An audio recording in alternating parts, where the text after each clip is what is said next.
Bem-vindo ao Sucesso.pt. Esta semana analisamos a Fly London, ou melhor, a resistência do histórico grupo Kiaia perante a crise do setor do calçado. A empresa celebra 40 anos, fatura cerca de 30 milhões de euros, é metade do que faturava há uns anos, e emprega atualmente 400 pessoas. Fortunato Frederico, ex-presidente da Associação Portuguesa do Calçado durante 18 anos, abre-nos as portas da fábrica de Guimarães e explica como tem enfrentado adversidades diversas e revela também novos projetos. Sr. Fortunato Frederico, muito obrigado por nos receber aqui na sua casa, no Grupo Kiaia, que faz 40 anos este ano e a marca muito conhecida, Fly London, faz 30. E a Kiaia 40. Então, e como é que está o negócio atualmente? Como está o mundo? Complicado. Complicadíssimo. Mas estamos a falar de um grupo que já esteve a faturar à volta de 60 milhões ou mais? Nos anos 65 chegámos quase aos 65 milhões. E hoje, com o fecho das sapatarias, que era realmente um volume de 20 e tal milhões, passamos para quase metade. Mas isso significou, atualmente, portanto, com tudo o que está a acontecer, significa o que é do ponto de vista da gestão? Por exemplo, em relação a uma concorrência internacional muito mais forte, relativamente à questão da importação de matérias-primas, imagino que também esteja mais caro? Temos que ser mais ágeis, temos que ter dinheiro para poder pagar muitas coisas antecipadamente, porque os mercados hoje estão assim. Temos que ser curiosos, saber onde é que há matérias-primas mais competitivas. Portanto, todas as dificuldades deviam se juntar para agora nós conseguirmos gerir o nosso negócio. Mas quando se fala de matérias-primas, por exemplo, importa da China, da Índia, não sei? Importamos da China ou da Índia. Mas há matérias-primas que vêm de Itália que têm os mesmos problemas de transporte, porque muitas vezes eles não recebem as mercadorias e depois atrasam também as entregas. Portanto, há efetivamente uma desorganização total da máquina que nós antes de pandemia tínhamos a funcionar. Que era uma máquina que funcionava, que nos permitia crescer e ter horizonte. Neste momento perdemos isso tudo. Mas, por exemplo, esta situação agora daqueles ataques de piratas, digamos assim, no Mar Vermelho... As mercadorias que vinham da Índia demoravam um mês a chegar cá. Agora passaram para 2 meses e qualquer coisa. E mais caro porque tem que vir à volta. E numa programação de uma fábrica que está sempre à espera das matérias-primas, dos produtos para acabar o seu produto, um mês desorienta tudo. Atualmente tem fábricas, portanto, aqui em Guimarães... Paredes de Coura? Sim, Paredes de Coura temos também. Aqui em Guimarães, nós temos cerca de agora 400, e trabalhei com a sapataria, foram cerca de 200 pessoas que foram lentamente, mas foram entrando, foram fechando, quando os centros nos permitiram fechar, porque nós tínhamos as garantias bancárias que nos obrigava a estar 5, 6, 7 anos, portanto não pudemos fechar quando a gente achava que era correto para não perder tanto dinheiro, tivemos que aguentar 5, 6 anos que as garantias bancárias acabassem. E portanto só isso foi um processo muito doloroso, de muito dinheiro perdido, e que os centros eram muito insensíveis ao problema de estarmos a perder dinheiro. Eles não tinham as garantias bancárias, a gente fechasse a loja, eles acionavam com um descaramento total, sem cumprirem a parte dele, que era garantir o público. Quando a gente foi para os centros comerciais, eles faziam promessas que iam entrar milhões, e portanto, isto deixou de entrar, com a pandemia e tal, mas eles eram insensíveis a isso e mantinham. A gente fechava e eles acionavam, se fosse preciso, a garantia bancária. Portanto, tivemos que aguentar, a perder dinheiro, mas aguentar. Mas atualmente, quantas pessoas é que o grupo emprega? 400. 400. Eram os 220 que nós tínhamos, nas sapatarias terão 20 agora neste momento, mas as 200 foram lentamente, durante 6 ou 7 anos foram sendo desativadas. Tínhamos que pagar a garantia bancária, portanto tínhamos que aumentar a garantia bancária e depois tínhamos que esperar pelo fecho da sapataria para poder pagar os direitos aos trabalhadores para eles serem dispensados. Claramente a pandemia foi um dos principais problemas que enfrentou. Foi, digamos, o detonador de toda esta crise. Pois, nos últimos anos, como todas as empresas da indústria, portanto, o custo da energia também pesou. Sim, mas nós aí fomos, bastante. por exemplo, nós há 6 anos investimos na energia de fotovoltaica e nós somos autónomos já há muito tempo, cerca de 65%.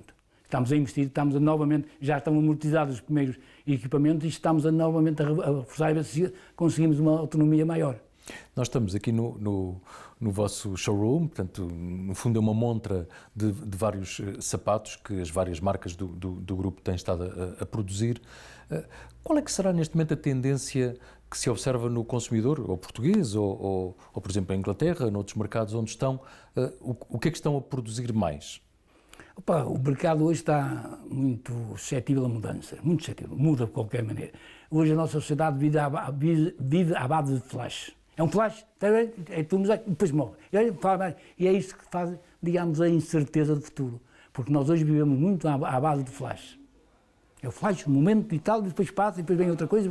Quer dizer, não há aquela cadência certa que vinha do passado. Tínhamos os nossos clientes, tínhamos as sapatarias, tínhamos os vendedores. Havia uma máquina montada que foi montada durante os últimos 30, 40 anos. E funcionava bem. Muita gente enriqueceu com esse tipo de negócio. Mas implicou, desculpe interromper-me, no fundo também estar agora mais atento, até pelo ponto de vista do marketing e os canais digitais, para tudo o que é tendência também aí na internet e em toda esta parte nós apostamos,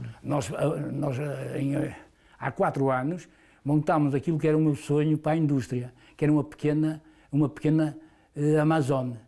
Portugal faz 80, 90 milhões, e eu pensava, se vender pela minha plataforma digital, que era a Ubercube, o primeiro-ministro veio até inaugurar, tinha lá 30 engenheiros a trabalhar. Hoje tem lá 3 ou 4.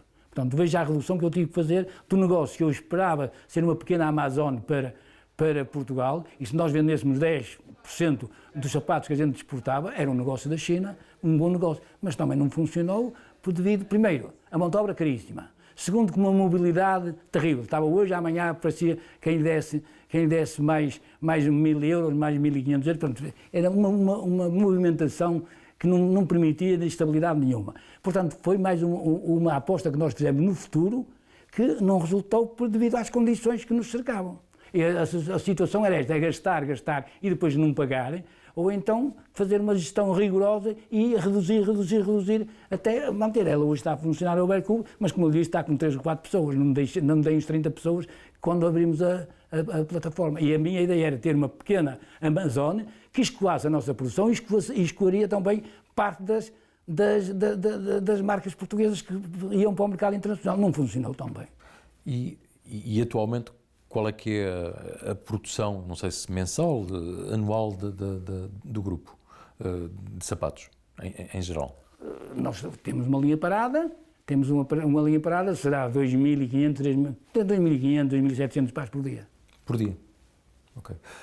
Enfim, durante muitos anos o Sr. Fortunato Frederico esteve à frente da APICAPS, portanto da Associação do Setor do Calçado, estimulou bastante a marca Portuguese Shoes, portanto, no fundo é um conceito, na altura, bastante inovador para no fundo, agregar todo o setor do calçado. Como é que vê neste momento o setor em Portugal? A crise é como o sol, quando nasce é para todos, e a crise também quando nasce é para todos, portanto não há mais filhos, não há mais estúpidos. A crise está implantada. No setor do calçado, não digo que não hajam setores, as nossas exportações continuam a crescer, portanto há setores que são mais fáceis de sair da crise. Mas o calçado tem, efetivamente, nós temos que fazer muito trabalho de pesquisa, de investimento em marketing, de educação das pessoas, da valorização dos trabalhadores. Portanto, há um conjunto de novos fatores que nós no passado não precisávamos deles. Era só produzir, depois o dinheiro vinha e a gente ia resolvendo as situações. Mas a verdade é que o setor do calçado em Portugal, de repente, precisamente com a aposta, eu lembro-me, sua e de vários dos seus colegas e concorrentes, mas houve uma subida na cadeia de valor, o próprio preço e a percepção externa também do calçado português também aumentou e de repente ficou o calçado português, salvo erro, em segundo lugar, abaixo da Itália. Há o risco disso já não acontecer atualmente? Não, os riscos, desde que o homem se põe a pé de manhã, os riscos são sempre permanentes. Sim, não claro. Agora, que a imagem do calçado beneficiou muito de uma certa estratégia da APICAPS, de manter uma imagem límpida, uma imagem de progresso, de junto do governo, fazer pressão para que... Eu lembro-me dos projetos do Retex, outros projetos que vinham, que todos eles valorizavam a indústria. E, digamos, aquela imagem do trabalho infantil, do trabalho sem condições, tudo isso foi desaparecendo com o processo de melhorar a imagem, quer da indústria, quer do próprio produto. E hoje nós temos sapatos que têm algum peso. É pena realmente o nosso país não fabricar muitos, fabrica poucos. Mas se nós fabricássemos mais com esse valor acrescentado, a indústria talvez estivesse melhor um pouco do que está hoje. Mas, estava-me a contar há pouco, tem um projeto precisamente com uma preocupação social. Eu sei que tem uma fundação. A fundação já está a funcionar há 5 anos. Já distribui o seu prémio. Olha, nesta sala que os miúdos vêm cá e recebem aqui o prémio. É nesta sala. Portanto, e a fundação, portanto, qual é o objetivo? Para mim, eu, quando era miúdo, recebi aos 10 anos um prémio da 4ª classe, fui o melhor aluno de Dominho, eu recebi esse prémio e depois um professor chamou-me a atenção e disse: opá, tu fizeste assim, assim, assim. O meu filho, como tinha falecido e tal, eu resolvi fazer em homenagem aos meus filhos essa fundação, por isso ela chama Frederico Nuno. E, portanto, nós distribuímos todos os anos pelas escolas de Dominho, foi onde é que eu recebi o prémio. Pensei que onde é que eu tenho esta fábrica, e Paredes de Coura, onde é que eu tenho a filial, e esses 3 alunos vêm cá todos os anos são diferentes, não é? Cada ano que acaba, o melhor aluno da 4ª classe vem cá receber um prémio. Portanto, essa já tem rendimentos garantidos para continuar essa obra. Essa é a parte em relação aos mais jovens, mas estava a pensar, nos séniores também... Temos em Paredes de Coura um espaço que é na cantina, que foi um edifício que nós tivemos novo para a cantina, e reservámos metade desse edifício para uma creche, para um infantário. Só que perdeu-se o hábito de fazer filhos, não é? E, portanto, não havia crianças, e não vamos ter disparado, vamos arranjar uma solução para isso. Então, vamos transformar aquilo, estamos à espera, mais uma vez, que a burocracia desbloqueie as coisas, para transformar esse espaço num centro de dia para os pais dos trabalhadores que deram início àquela empresa em Paredes de Coura. Penso este ano, a burocracia não dará até começará a funcionar. Portanto, está preocupado com os pais dos trabalhadores. Vão-se reformar e os filhos levam os pais para lá e ficam no centro do dia.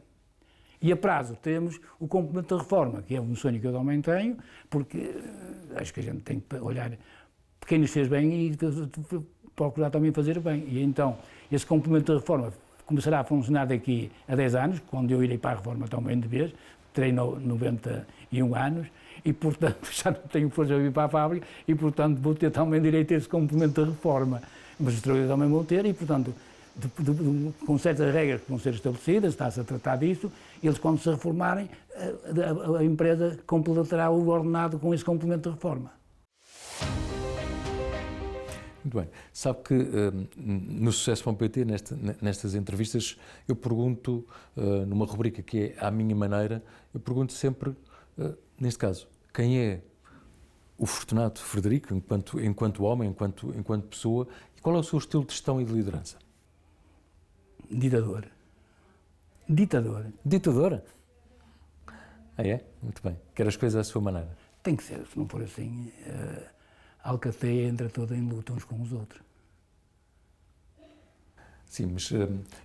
O ditador é uma forma de expressão forte, claro. Não é? Mas eu gosto de fazer as coisas à minha maneira e provei durante estes anos todos que nunca cometi asneiras, nunca fiz nada sem que não tivesse reversão e, portanto, acho que é uma forma que eu tenho de impor as coisas e impor a ordem na casa, não é? Porque uma casa sem ordem é aquilo que se vê. O que conheço, enfim, do seu percurso é que é uma pessoa que também gosta de envolver, e nomeadamente, até mesmo em relação à concorrência no setor do calçado. Não foi à toa que teve 18 anos à frente da direção da Associação do Calçado, não é? A gestão particular não tem nada a ver com a gestão pública. E, digamos, quando era da APICAP, era uma gestão pública para o público. Agora, aqui na fábrica tem que haver regras bem definidas e, às vezes, essa conjugação de querer que as coisas funcionem também nos traz algum dissabor, não é? Não foram os trabalhadores, foi toda esta máquina infernal que existe à volta dos trabalhadores, não é? E eu fiquei muito triste porque eu nunca fui um indivíduo de os trabalhadores, mesmo nos seus direitos sindicais. Eu lutei, como lhe disse, com o salário mínimo. Fui eu que cheguei aqui à fábrica e dei ordens para se pagar essa diferença. Cheguei a propor na conversação que se desse o aumento, pedindo aos trabalhadores para trabalhar mais 1 hora e no fim do ano faziam as contas e viam quem é que tinha ganho, quem é que tinham perdido, mas nisto foi tudo, morreu tudo, no cais.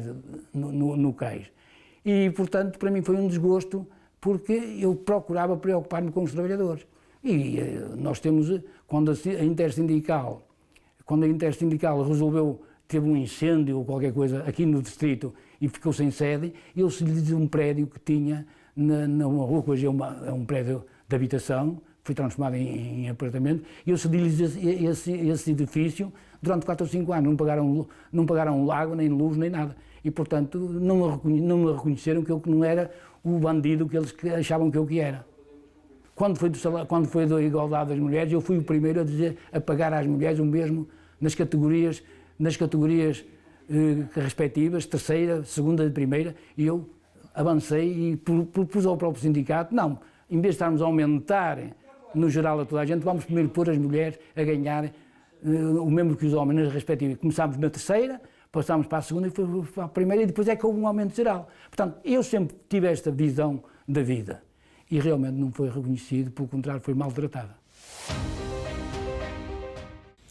Agora, quando eu pergunto numa rubrica que é o Sim Conseguimos, em termos gerais, olhando para 40 anos deste grupo, qual é que terá sido a maior adversidade que encontrou e como é que a ultrapassou? A morte do meu filho. A morte do meu filho. Custou muito a ultrapassar. Mas aí, enfim, custou, mas o que é certo é que apostou também numa fundação... Em vez de ir para missionário, que era aquilo que a feirinha que me queria que eu fosse, em vez de ir para missionário para a África, aguentei aqui.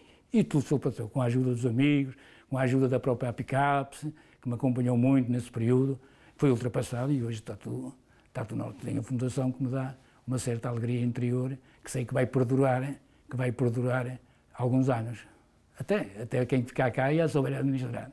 Mas, fora o plano pessoal, do ponto de vista da gestão da empresa, não é? Porque quando olhamos para 40 anos, uma coisa é nós agora falarmos do problema do Mar Vermelho ou mais recentemente a pandemia, mas em 40 anos, qual é que terá sido assim, o maior problema da empresa em si? Não, crise houve sempre, não penso que isto foi sempre, a indústria cresceu sempre com o leito do Nilo, do Rio Nilo, não, isto é um trabalho muito árduo e dos trabalhadores também. Eu lembro-me que nós, quando começámos esta empresa, passámos aqui algumas noites, escurecia e nós acordávamos com o sol a nascer e aqui tínhamos de trabalhar toda a noite, não havia horários, era trabalho. E isto foi tudo alterando. Hoje a dificuldade de termos trabalhadores a trabalhar é difícil porque a gente paga-lhes, aumenta aos 100 euros, eles recebem só 30, o resto vai tudo para o Estado. E isso é um problema muito grande, porque dizem, paguem-me por fora que eu trabalho, mas a gente não pode cometer ilegalidades. Então como é?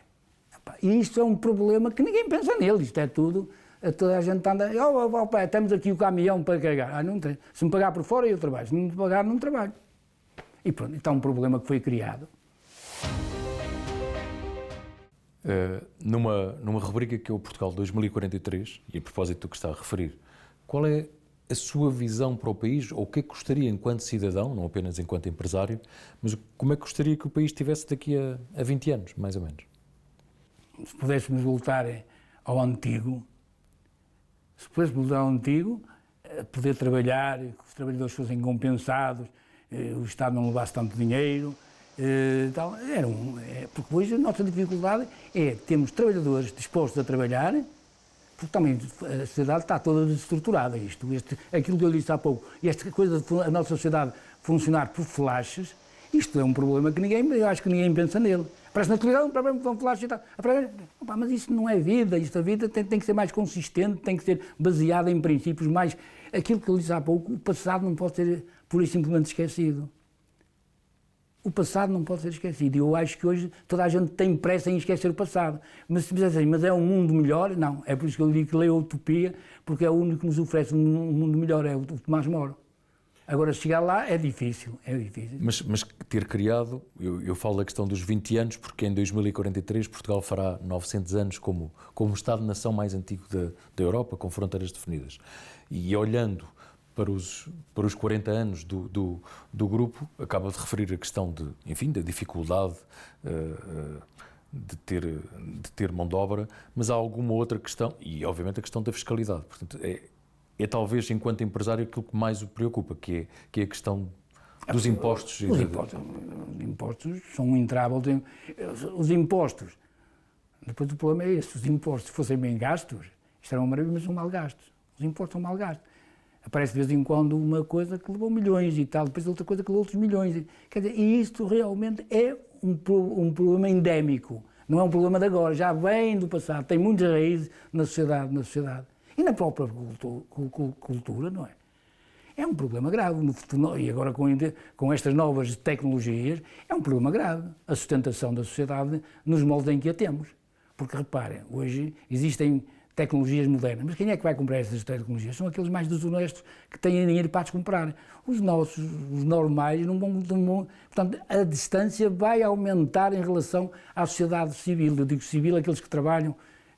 Essa diferença vai aumentar, porque são tecnologias caríssimas que não estão ao alcance de toda a gente e essas vão ganhar distâncias em relação às pessoas normais, não é?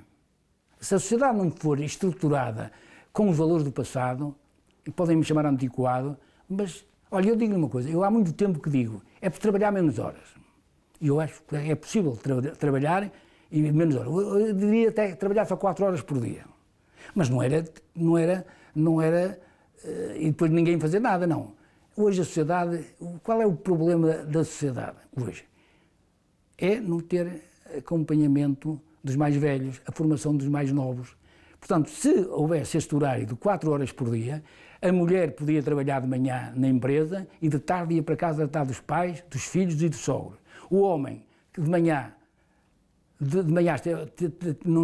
esteve a trabalhar e ia para casa ele tratar dos pais, dos filhos, e então teríamos uma sociedade muito mais bem formada, muito mais equilibrada, fechariam-se centenas de prisões, dispensariam-se centenas de guardas prisionais e arranjariam outra ocupação. E tínhamos uma sociedade muito mais humana, muito mais fraterna, e hoje toda a gente diz que quer tratar dos pais, mas não tem condições, trabalham 8 horas, não podem tratar. Portanto, se trabalhassem 4 horas por dia, de manhã, em casa, a olhar pelos pais, pelos sogros, pelos filhos, da parte de tarde, o outro cabeça, nós tínhamos sempre uma cabeça de casal em casa, a olhar pela vida, do lar, do afeto, do carinho, da responsabilidade.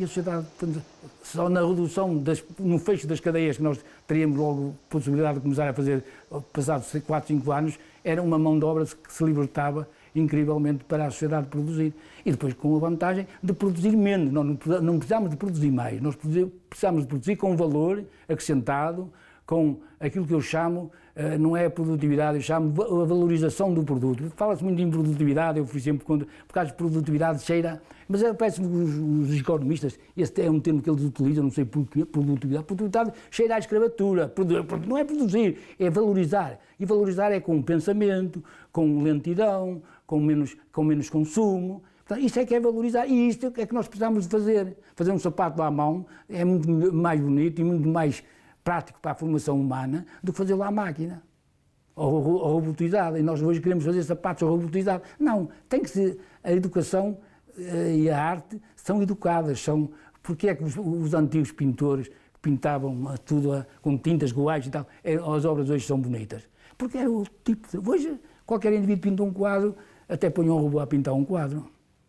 Portanto, é esta difusão entre a realidade e aquilo que é o flash que faz a desgraça do mundo. Então andamos todos a correr atrás disto, que é o problema. Sr. Fortunato, muito obrigado, foi um gosto. Sim, senhor, com todo o gosto. E é tudo, já sabe que pode ver o Sucesso.pt, é um projeto que criei em 2006, aqui no site amanhã.pt, também na Euronews. Aliás, fica disponível no canal YouTube em português. Pode também ouvir o podcast e, claro, ler a entrevista no Jornal Portugal Amanhã, que sai à sexta-feira com o Sol. Conto consigo na próxima semana.